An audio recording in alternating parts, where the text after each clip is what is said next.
نحمدہ ونصلی علی رسولہ الکریم، اما بعد فاعوذ باللہ من الشیطان الرجیم، بسم اللہ الرحمن الرحیم۔ حاضرین و سامعین، السلام علیکم ورحمۃ اللہ وبرکاتہ۔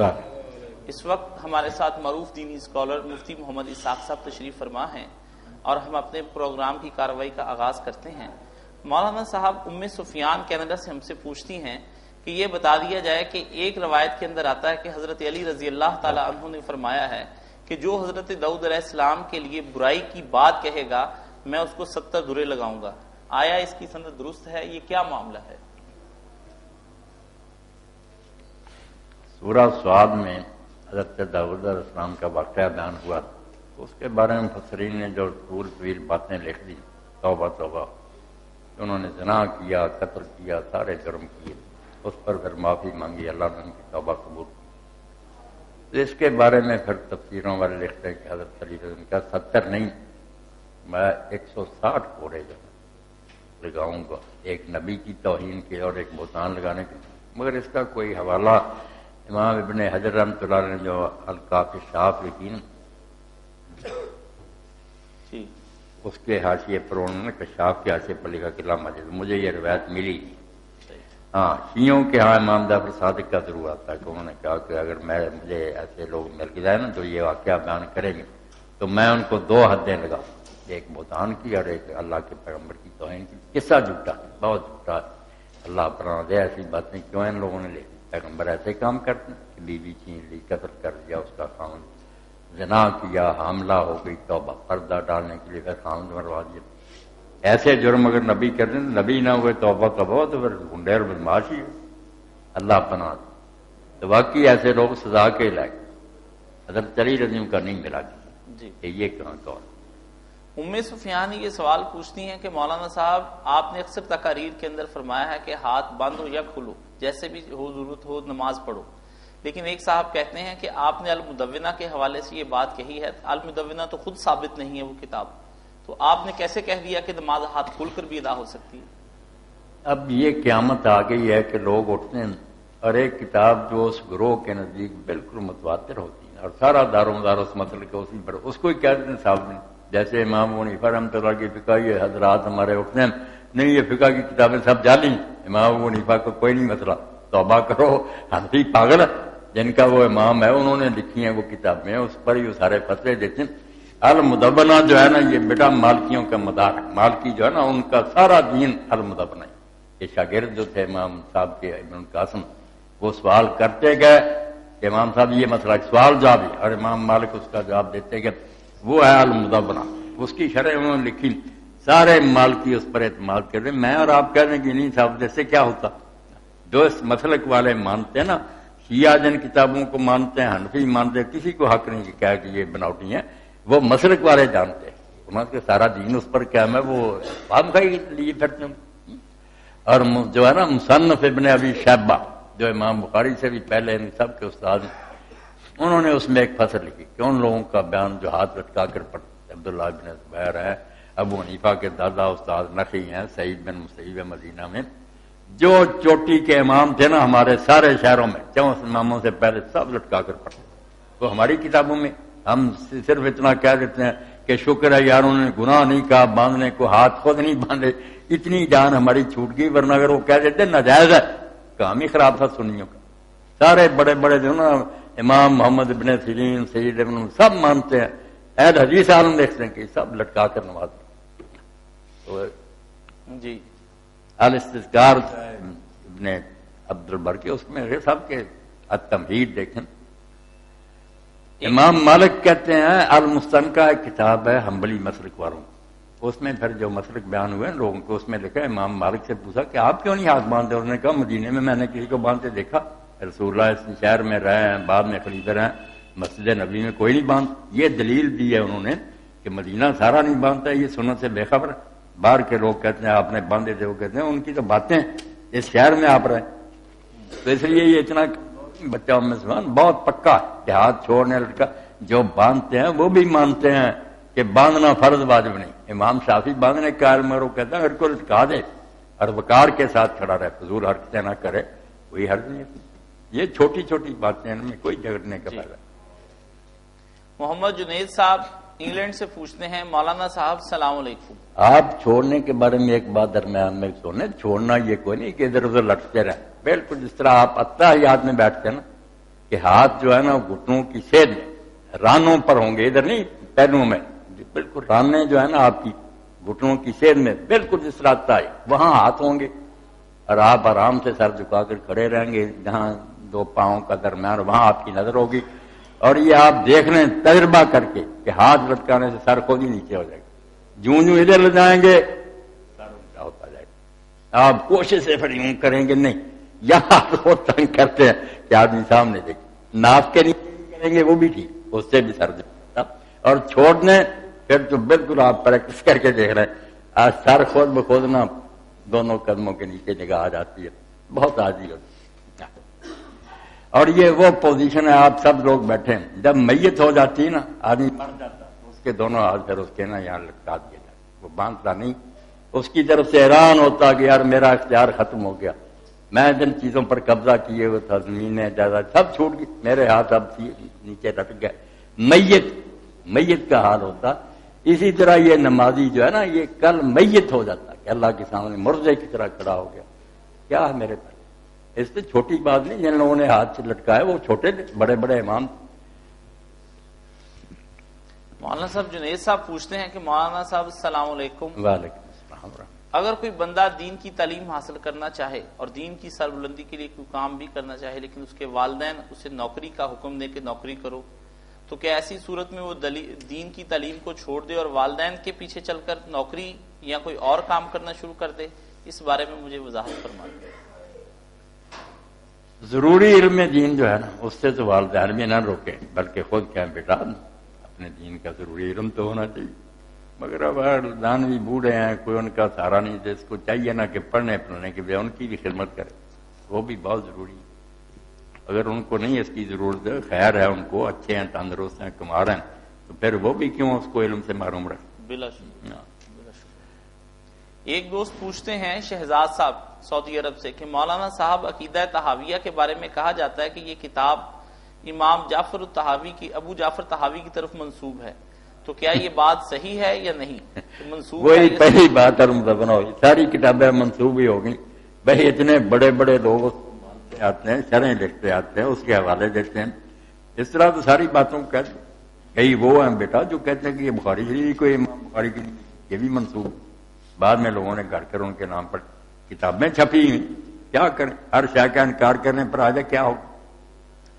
یہ جو مغرب ہے آپ کا، عیسائی لوگ، ان میں ایسے لوگ اٹھ کھڑے ہوئے جنہوں نے صاف انکار کر دیا کہ کوئی عیسیٰ نہیں دنیا میں پیدا ہو.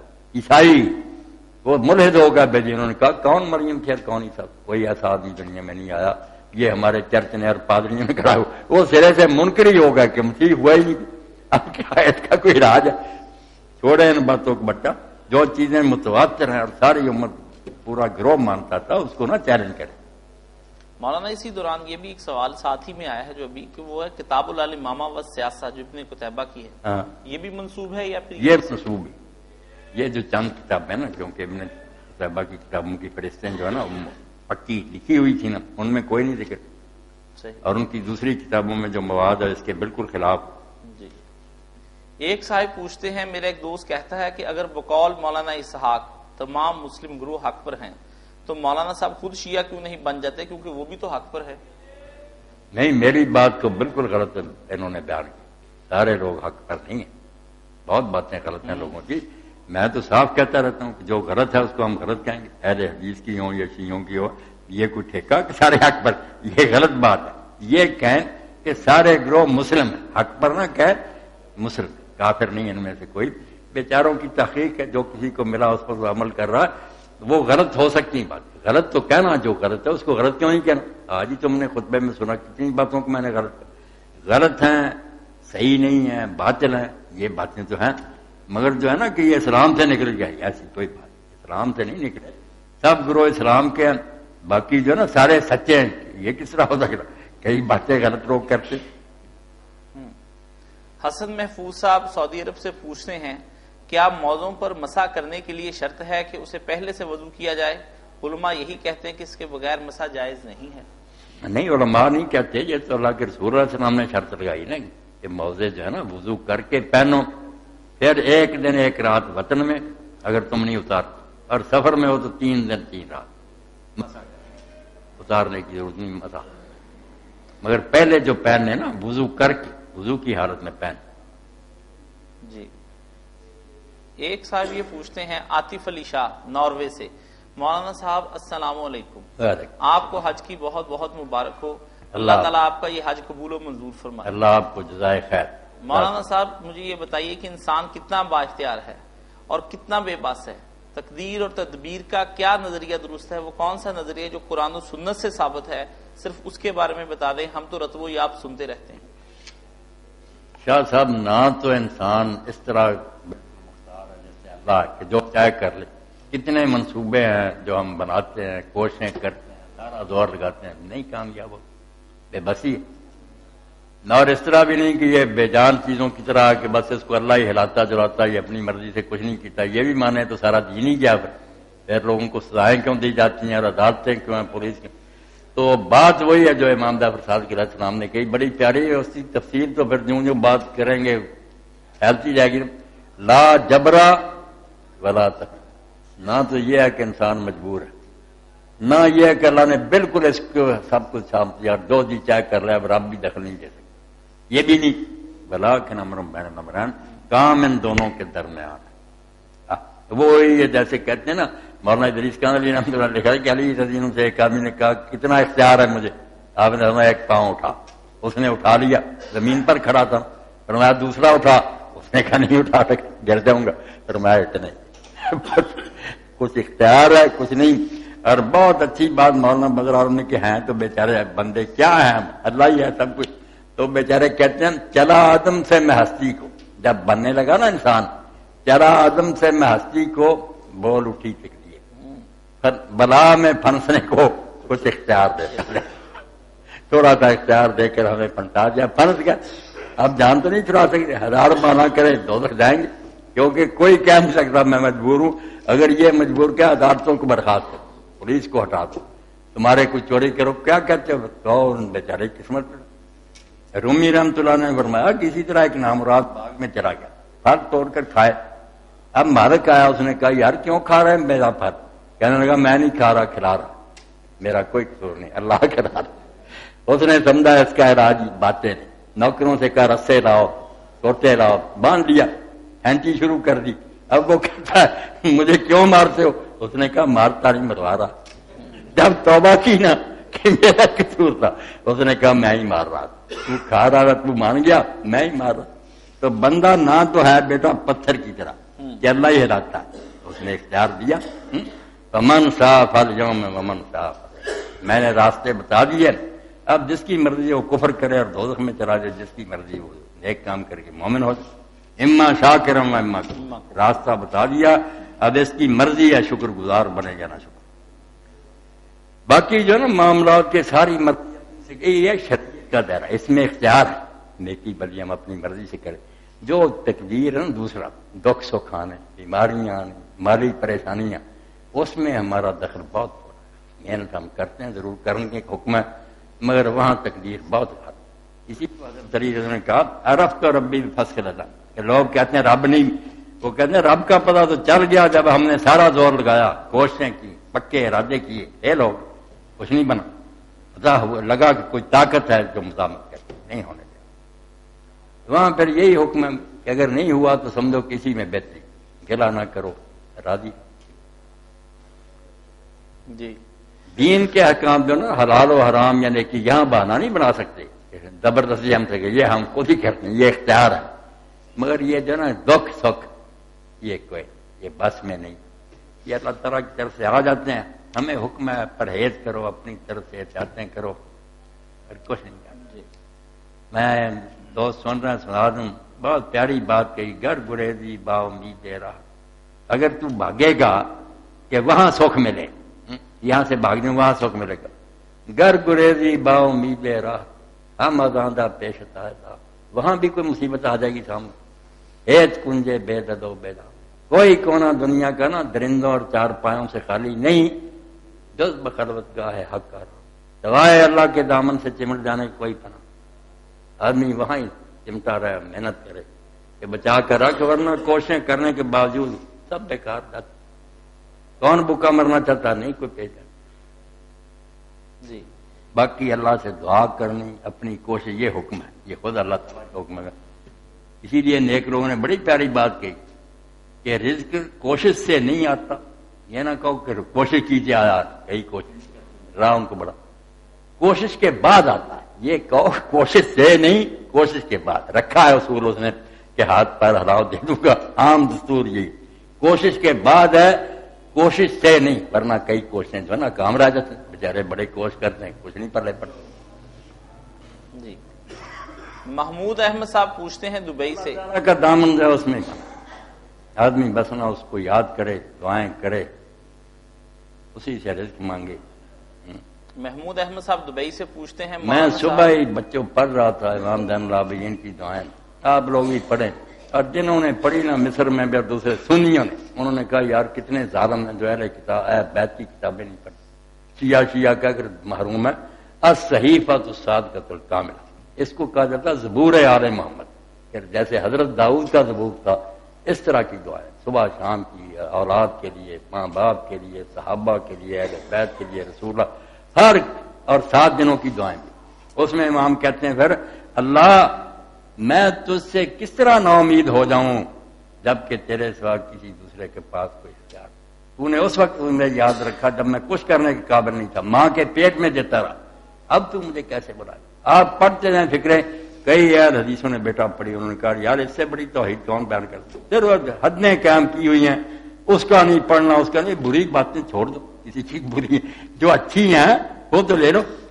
اب بائبل ہے، بہت رد و بدل انہوں نے کیا عیسائیوں یہودیوں، مگر یقین جانے اس میں جو ظہور ہے نا حضرت داؤد علیہ السلام جو دعائیں کی، اور جو امثال سلیمان ہے، حدیث کی طرح ایک فکرہ بولا پراورت حضرت سلیمان، اس کا ہی ترجمہ مولانا حبیب الدین فرائی نے خیرت نامہ کی. اگر سیکھنا چاہتے تو امثال پڑھو. اب کیوں ہر شے رد کرتے جانا کہ وہ نہیں. اللہ تعالیٰ قرآن میں کہتا کہ وہ بھی نبی بہت اعلیٰ تعلیم لے کر آئے تھے. بادل سیبوں نے اگر کوئی ملاوٹ کر دے اس کو دفع کرو، جو اچھا ہے وہ تمہارا ترکہ ہے، وراثت ہے پیغمبروں کی، اس کی قدر کرو. اسی لیے خود رسول اللہ نے فرمایا کہ جو چیزیں پچھلے انبیاء کی مجھے تک پہنچی ان میں یہ فکرہ بھی ہے، اذا لم تستحی فاصنع ما شئت، اگر شرم نہ رہے تو پھر جو جی چاہے کر. بے شرم آدمی جو نا اس کو کوئی نہیں پھر روک سکتا. بیٹا اچھی چیزیں پڑھنی چاہیے. آپ وہ صحیفہ ساتھ کا اردو میں ترجمہ ہو گیا، اس کی شرح بھی ہے ساتھ مفتی جعفر حسین. آپ میرے بچے بھائی پڑھیں نا، مثلا والدین کے لیے دعا کی ہے، دیکھنے میں دعا ہے، مگر جو کرنا چاہیے نا والدین کے ساتھ وہ دعا میں آ گیا کہ اللہ مجھے یہ توفیق دے میں اس طرح ان کے ساتھ. اولاد کی باری آئی، اولاد کے بارے میں جو ہماری ذمہ داریاں، کیا اولاد کو بنانا، وہ دعا کے پیرائے میں مجھے اللہ توفیق دے میں اولاد کو یہ بناؤں یہ بناؤں. اور اس کی جو شرح کی ہے نا مفتی جعفر حسین وہ بھی موتی پر ہے، جس طرح عربی میں تھی نا، آپ پڑھیں گے تو دنگ رہ جائیں گے کہ یار پڑھتے رہے تھے دین میں والدین کا یہ، اولاد کا یہ، ہمسایوں کا، اسلامی فوجوں کا، اس طرح کو لکھ سکتا. صرف نادان اس جھگڑے میں میرا مغز کھاتے ہیں کہ مولوی صاحب کیا ڈٹا، اور یار میں جو اچھی بات کہتا بریلوی کے رہتے خام خواہ کہوں کہ اس نے غلط کی. یونیورسٹی میں جب لیکچر تھا بیٹا تو وہاں میں نے کہا بھائی ختم کرتا ہوں میں مولانا مرزا خان رحمۃ اللہ علیہ کے شعر، رحمۃ اللہ علیہ کا یہاں بھی کہتا ہوں. آپ سمجھ رہے ایک عالم دین کا، ہمیں کچھ باتیں ان کی جو ناپسند ہیں اختلاف ٹھیک ہے مگر علم ختم ہو گیا. اب انہوں نے جو پیاری بات کہی، لحد کا ذکر، قبر میں جانا ہی ہے نا، اب قبر اندھیرا، وہ کہتے ہیں لحد میں عشق رخ شاہ کا داغ لے کے جا. اللہ کے رسول کے چہرے کی محبت اپنے دل میں بٹھا لے، یہ ساتھ لے کے چلے. لحد میں عشق رخ شاہ کا داغ لے کے چلے، اندھیری رات سنی کی چراغ لے کے چلے. اتنی بڑی بات کہ یہ چراغ ساتھ لے کر جاؤ ورنہ وہاں اندھیرا ہی اندر، روشنی صرف حضور کی محبت سے ہوگی. محمود احمد صاحب پوچھتے ہیں ایک شعر اور عرض کر دوں. اللہ کے رسول سے خطاب کر کے کہتے ہیں تیرے نام پر کروں جہاں فدا، جہاں فقط دو جہاں فدا، نہیں اس سے بھی میرا جی بھرا، کروں کیا کروڑوں جہاں میں. بے قدری نہ کرو امت کے نیک لوگوں کی عزت کر، کسی گروہ میں بھی پھر کیا اختلاف ہم کریں کہ صحابہ کرام سے کرتے ہیں کہ ان کی یہ رائے نہیں ٹھیک دوسرے کی ٹھیک ہے، وہ الگ بات. بیدبی نہیں ہونی چاہیے۔ اللہ محمود احمد صاحب پوچھتے ہیں کہ اگر ایک آدمی وضو کر کے جرابیں اور اس کے اوپر جوتا پہن لے تو کیا مسح کرنے کے لیے جوتا اتارنا بھی ضروری ہے یا جوتوں کے اوپر ہی مسح کر لیا جائے؟ اب یہ بچہ ایک اور مسئلہ آگے ہو گیا جو جوتے سے بھی آگے کیا کہتے ہیں، اب لوگ تو حیران ہو جاتے ہیں کہ تینوں پر مسح جائز ہے، جو موزہ ہے چمڑے کا اس پر، جراب صرف ہے اون کی یا سوت کی اس پر، اور صرف جوتوں پر، نہ موزے جراب ہے نہ اس میں موزہ، کچھ نہیں، سادہ جوتا یا بوٹ آپ وضو کر کے پہننا، اس پر لکیر کی ہے۔ یہ مسئلہ اتنی حدیثیں ہیں اور اتنے صحابہ نہیں کیا، اس میں کوئی نہیں۔ اس لیے جو کہتے ہیں نا شیعہ مسا، ان کو یہ کر لینا چاہیے، جوتے میں ٹھیک ہے وہ خالی پر نہ کرو، جوتوں پر آ۔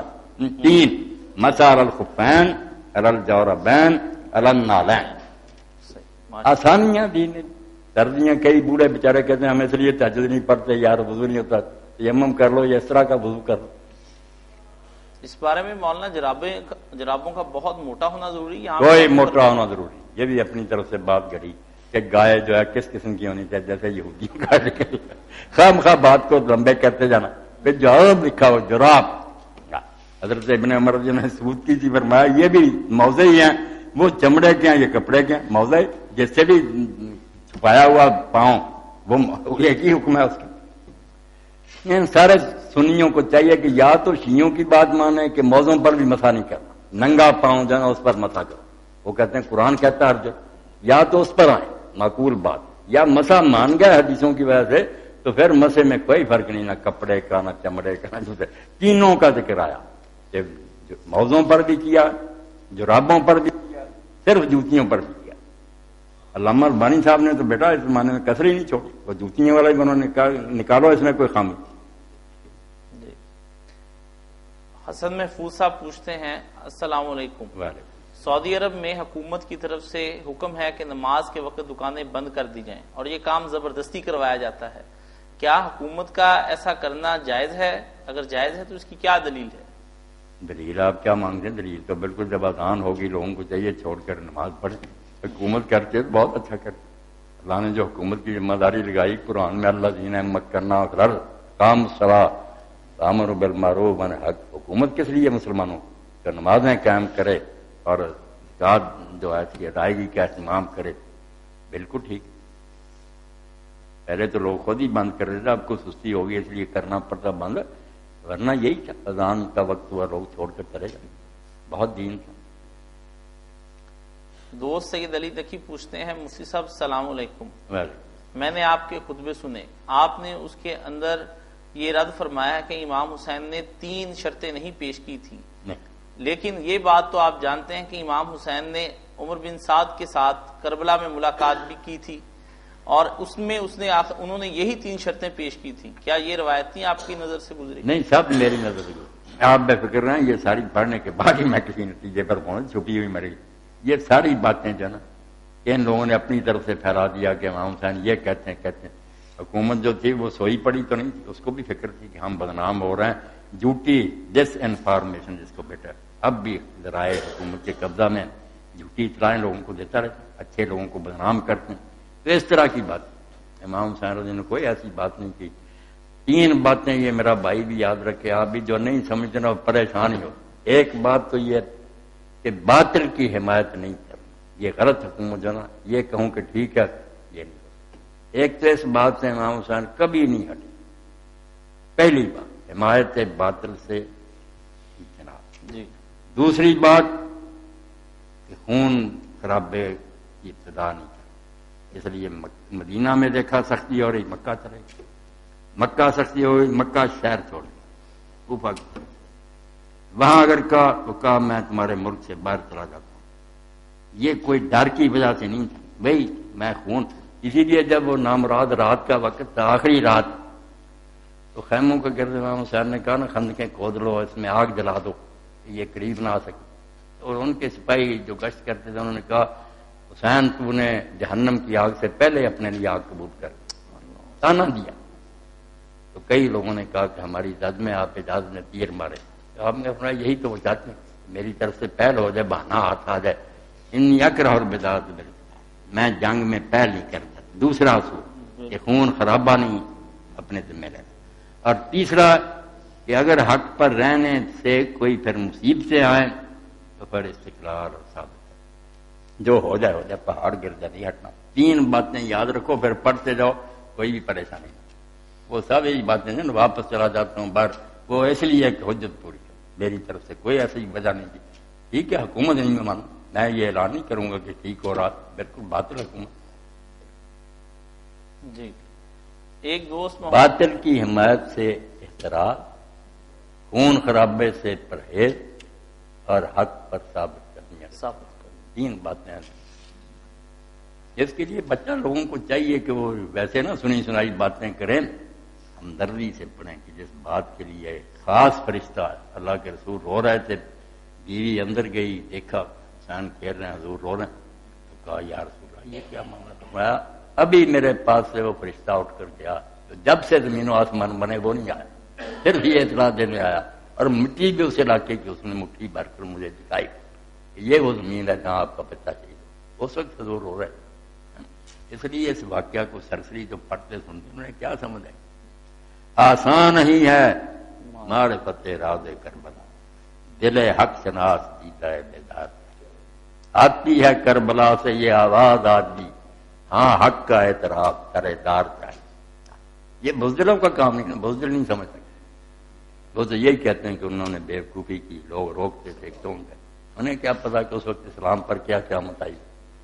اگر وہ خاموش رہتے تو یہی بن جاتا، جیسے جسٹس افتخار اس وقت مار جاتا استعفیٰ دینے کا، ایک عام آدمی بیچارہ نقشہ ملک کا، اور اس کے ڈٹنے سے بہت راستہ کھلا، عدلیہ آزاد ہوئی۔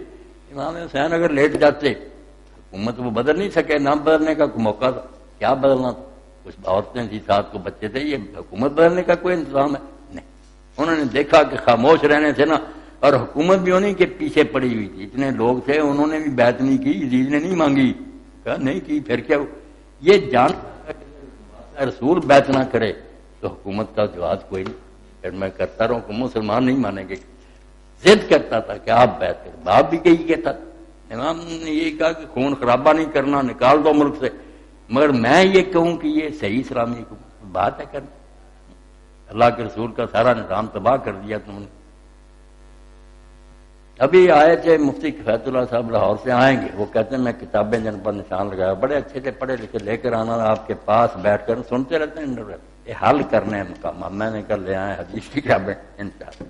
وہ بھی بیچارے یہ کہ تو یہی انہیں سمجھایا کہ امام حسین تبدیلی نہیں کر سکتے، وہ جانتے تھے کہ میرا باپ ساری دنیا کا حکمران تھا، معاویہ نے رشوت در لوگوں کو چالاکی سے ان کو بے بس کر حسن حکومت چھوڑ گئے۔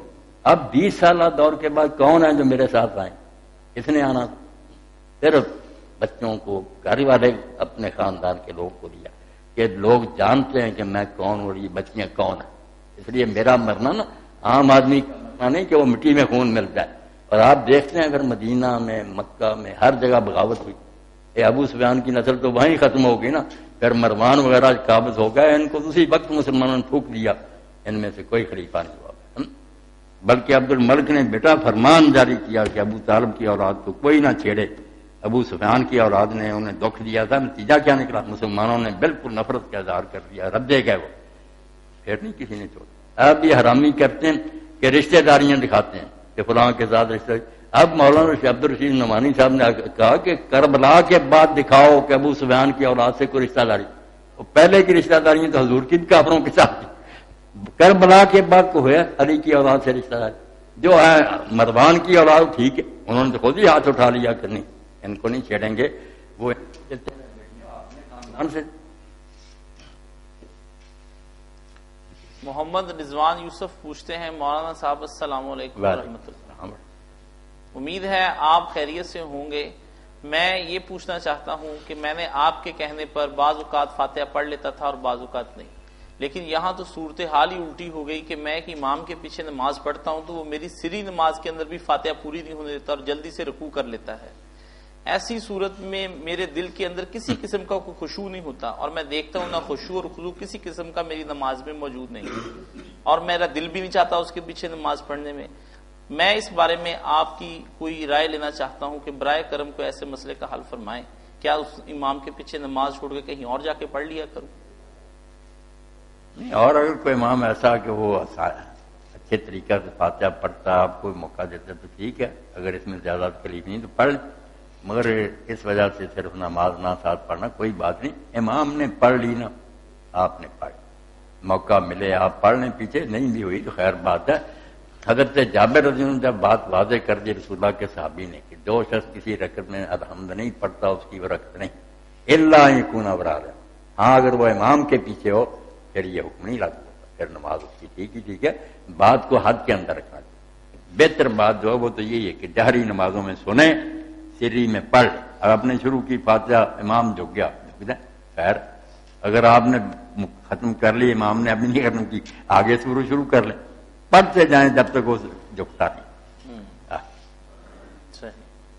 ایک صاحب پوچھتے ہیں مولانا صاحب رکوع اور سجدہ میں تسبیحات کے بعد درود شریف پڑھنا کیسا ہے؟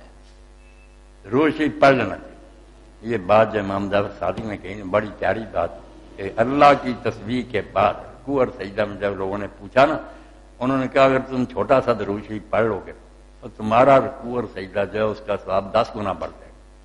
اس لیے سبحان ربی العظیم، سبحان ربی الاعلیٰ پڑھنے کے بعد اگر آپ کہہ لیں اللہم صلی علی محمد وعلی آل محمد، بہت اچھی بات. اور پھر اس کے بعد کوئی دعائیں بھی شروع کر دیں، درود شریف پڑھ کے دعائیں بھی مانگیں، زیادہ رکعتوں کی بجائے یہ کریں. جی، اسی کے ساتھ ہمارے آج کے پروگرام کا وقت ختم ہوتا ہے. اجازت چاہتے ہیں. السلام علیکم ورحمۃ اللہ. خیر سے رکھے سب کو اللہ.